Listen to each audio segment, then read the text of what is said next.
दोस्तों, कैसे हैं आप सब। आज की हमारी कहानी है सात फेरों के सातों वचन। रसोई में सब्जी बनाते बनाते सोनाली की आंखों से टप टप आंसू बह रहे थे। चमचे से सब्जी को चलाते हुए वह मन ही मन सोच रही थी, क्या यही है शादी का सुख। कितने अरमान थे उसके एयर होस्टेस बनने के, परंतु उसकी सासू माँ ने उसे नौकरी करने से साफ मना करके उसके सारे अरमानों पर पानी फेर दिया। रही सही कसर उसके पति अमन ने पूरी कर दी, जिसने उसका साथ देने की बजाय अपनी मम्मी का ही साथ दिया। दरअसल सोनाली अपने माता पिता की इकलौती बेटी थी। उसके माता पिता दोनों ही ब्लड प्रेशर और शुगर के मरीज थे, जिसके कारण उन्हें बार बार अस्पताल भी जाना पड़ता था। बीमार होने के बावजूद भी उन्होंने सोनाली को बड़े ही लाड प्यार से पाला था। उसकी शिक्षा भी उन्होंने उसकी इच्छा अनुसार ही दिलवाई थी। सोनाली का एक ही सपना था, एयर होस्टेस बनने का। इसके लिए उसने बीएससी करने के बाद एयरलाइंस का कोर्स किया था। कोर्स पूरा करने के बाद उसने कई कंपनियों में एयर होस्टेस बनने के लिए इंटरव्यू भी दिया था। इसी दौरान उसकी बुआ रज्जो उसके मम्मी पापा के पास उसके लिए अमन का रिश्ता लेकर आई। अमन एक मल्टीनेशनल कंपनी में सॉफ्टवेयर इंजीनियर था, जो देखने में बेहद खूबसूरत व स्मार्ट था।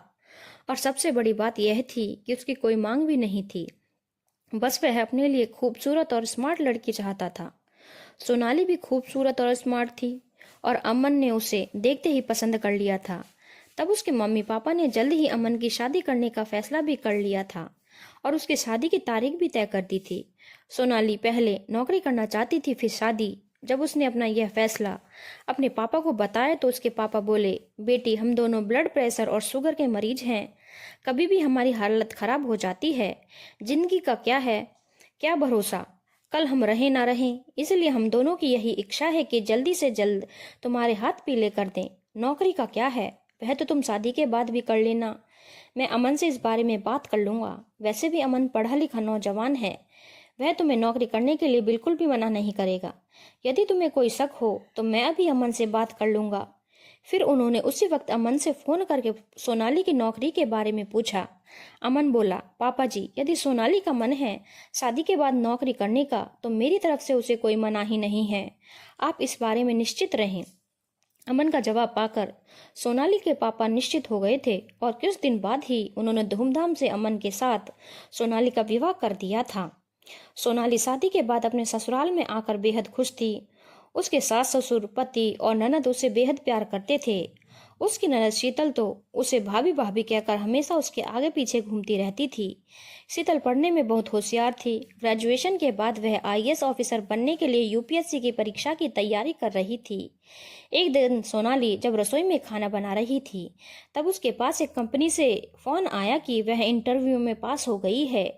एयर होस्टेस की नौकरी के लिए उसका चयन हो गया है।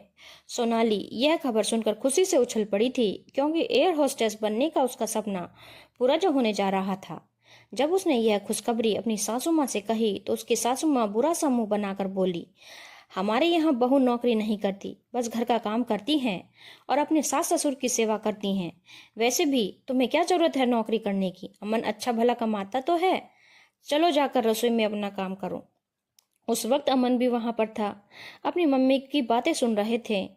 जब उसने अमन से नौकरी करने के बारे में पूछा तो अमन बोले, मम्मी जी ठीक ही तो कहती हैं, मैं अच्छा भला कमाता हूँ, तुम्हें क्या जरूरत है नौकरी करने की। इतना सुनते ही सोनाली दुखी हो गई थी।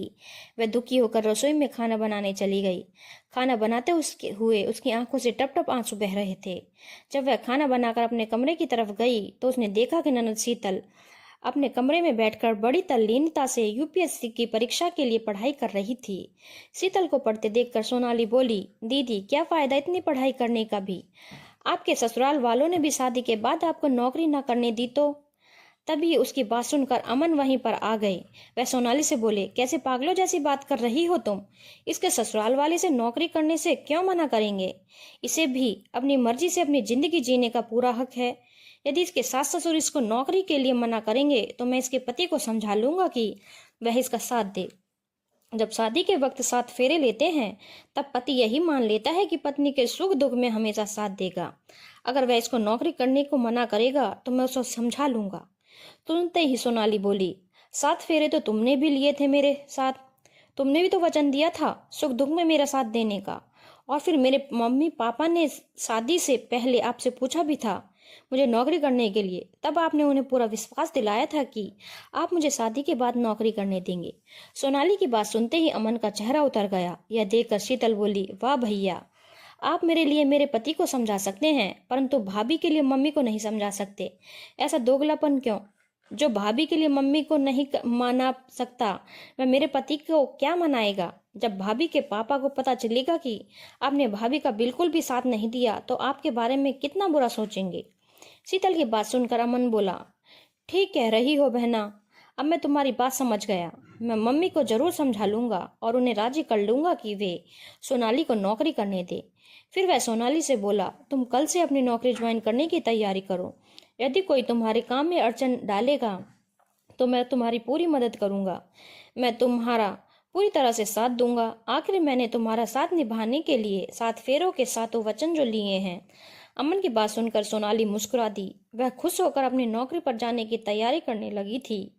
शादी के बाद का जीवन तभी खुशहाल बनता है जब पति पत्नी का हर परिस्थिति में पूरा साथ देता है, क्योंकि सपनों तो पत्नी के भी होते हैं। जरूरी तो नहीं कि नौकरी सिर्फ पैसे कमाने के लिए ही की जाए। कभी कभी खुशियां पाने के लिए भी नौकरी करनी जरूरी होती है। धन्यवाद दोस्तों। अगर आपको कहानी अच्छी लगी हो तो चैनल को लाइक, शेयर और सब्सक्राइब करना ना भूलें।